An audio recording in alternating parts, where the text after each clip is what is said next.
Donc il y a deux questions. Est-ce qu'il y a une invention de nouvelles façons de mener des politiques publiques? Et puis, qu'est-ce que ça a produit? Alors en fait, ces deux questions que pose Pierre Wolf, et qu'il va aussi poser d'ailleurs aux deux autres participants, un troisième va arriver, sont très liées, parce qu'en réalité, ce qu'une politique publique peut produire est directement fonction de la façon de faire. C'est vrai pour les politiques publiques comme pour cuisiner un plat. Alors, y a-t-il eu invention? Bon, c'est un bon terme, mais moi j'utiliserais comme chercheur celui d'innovation. J'ai eu la chance de suivre ce processus depuis le début, et le début c'est loin, parce que c'est en 2006 qu'a été mise en place la mission sur les finalités de l'intervention économique régionale. Donc ça fait 8 ans que je suis ces affaires, et j'ai vu en effet la construction collective d'une innovation ambitieuse qui s'est donnée à des degrés divers les moyens de son ambition par étapes, en rencontrant des difficultés et en tentant de les surmonter. Et là, je vais faire appel aux sociologues de l'innovation, une très grande école en France. Ce qu'ils nous disent, c'est en premier lieu qu'il importe qu'une innovation ait de bonnes bases méthodologiques, intellectuelles, scientifiques. Bon.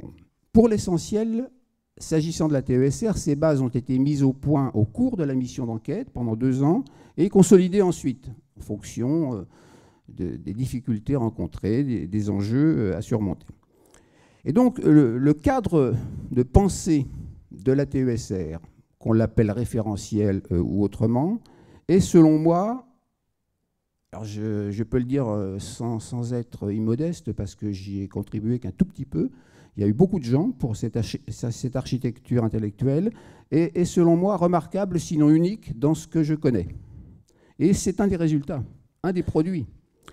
Et il compte. Il est inscrit noir sur blanc dans des textes, mais surtout, peu à peu, il s'est inscrit dans les têtes. Alors bon, pas dans toutes les têtes, et c'est là qu'on rejoint la métaphore de la bouteille. Mais c'est un résultat. La deuxième chose que montrent les sociologues de l'innovation, c'est qu'une innovation peut être formidable intellectuellement ou techniquement et rester dans les tiroirs de l'histoire des innovations. Pour qu'elle débouche, qu'il s'agisse d'innovation de produits technologiques ou de politique publique ou d'innovation sociale, il faut impérativement qu'interviennent ce que ces chercheurs appellent des réseaux d'intéressement. C'est-à-dire des réseaux d'acteurs divers, politiques, techniciens, chercheurs, entrepreneurs, associations, syndicats, suffisamment influents pour transformer cette innovation dans les têtes en innovation dans les faits, qu'il s'agisse d'un nouveau produit, d'un nouveau service ou d'une nouvelle politique. C'est ce qui s'est passé avec des résultats à évaluer, et on aura une évaluation d'ici peu, pour la TESR au cours de ces 4 dernières années. Mais ça prend plus de temps que le travail d'architecture initiale. Et donc on peut trouver que ça n'avance pas assez vite. Je trouve que ça n'avance pas assez vite. Tout le monde trouve que ça n'avance pas assez vite. Cela dit, d'une certaine façon c'est normal. Je ne dis pas que dans tel ou tel domaine il n'y a pas eu des freins évitables. Mais pour l'essentiel, le sillon a été creusé. Il continue à l'être de façon soutenue, avec des résultats dont on reparlera dans le débat et dans les ateliers, mais qui sont de 3 types, à mon avis, plus un dernier en pointillé. Premier type de résultat, c'est justement ce que je viens d'évoquer, le cadre de pensée et d'action. C'est un volet innovant qui a trouvé ses réseaux d'intéressement, non sans difficulté, et c'était une condition sine qua non pour le reste. Des résultats dont Jean-François Caron a parlé sur le plan des progrès de la coopération ou de la coordination interne et externe, le réagencement, etc. Et puis, souvent, c'est seulement ces résultats-là qu'on met en avant, mais ce ne sont pourtant pas les seuls, des résultats sur le terrain, pour chaque opération de développement, chacune ayant défini ses objectifs, sa feuille de route et ayant commencé la mise en œuvre. Ce sont des résultats inégaux, la raison principale étant que les situations de départ étaient très différentes selon ces opérations, certaines pouvant bénéficier au départ d'acquis antérieurs, d'autres non. Mais il y a eu des résultats majeurs pour toutes les opérations de développement qui ont toutes été mises en débat au sein du conseil scientifique. Et alors, le résultat en pointillé, plus difficile à évaluer, c'est est-ce que tout cela commence à faire un système de la TESR. Et donc, je vais terminer par ce point. qui me ramène à la première question. D'autres façons de mener des politiques publiques ont-elles été inventées?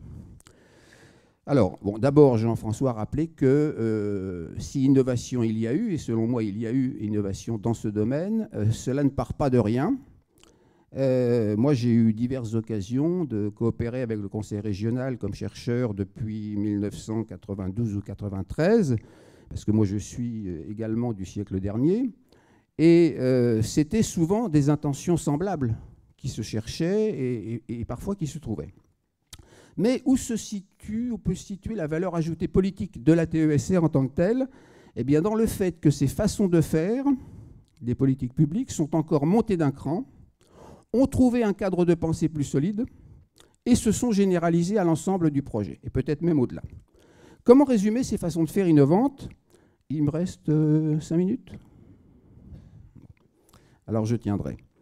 Il va être question, dans les ateliers qui vont suivre, de biens communs, de parties prenantes, de leur coopération, de nouveaux modèles économiques, etc. Et je vais me limiter à un seul exemple pour cette brève introduction.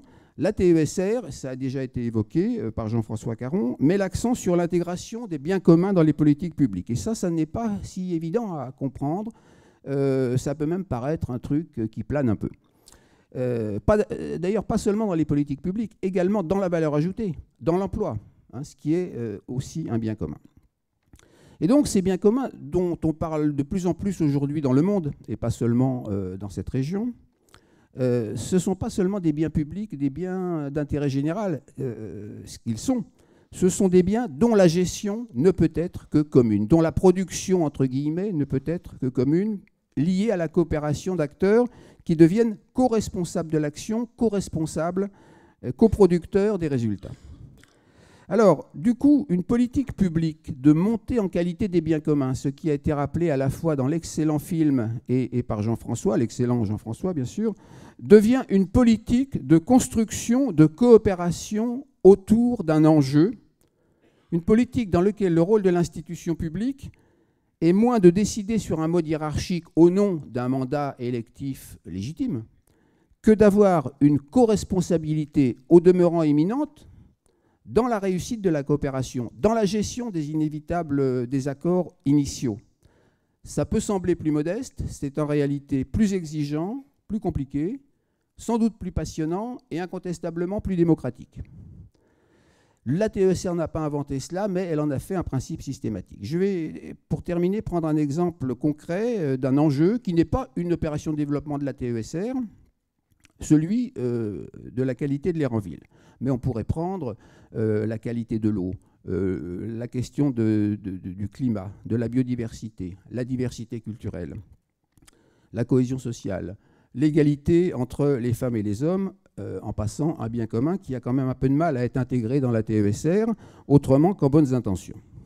On peut considérer cette qualité de l'air comme un bien commun, non seulement parce que c'est une question un enjeu d'intérêt général, mais surtout parce que pour améliorer cette qualité, il va falloir nécessairement que les institutions publiques visent à faire coopérer d'innombrables parties prenantes dont l'action conditionne le résultat.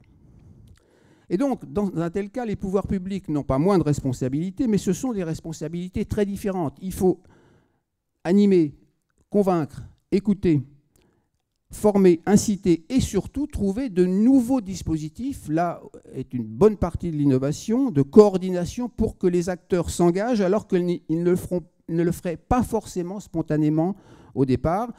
On a, parmi l'un des multiples exemples, celui du dispositif de tiers investisseurs dans l'opération de développement sur la réhabilitation des logements.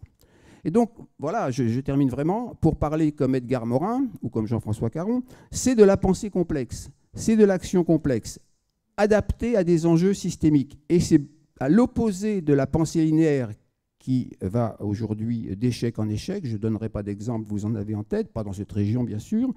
Je fais faire un diagnostic correct, j'en déduis une politique, je l'applique en la confiant sous ma responsabilité à un organisme public, privé ou mixte. Et donc oui, il y a bien eu, selon moi, une vraie innovation sous cet angle, c'est-à-dire celui de la façon de mener des politiques publiques, avec la TESR.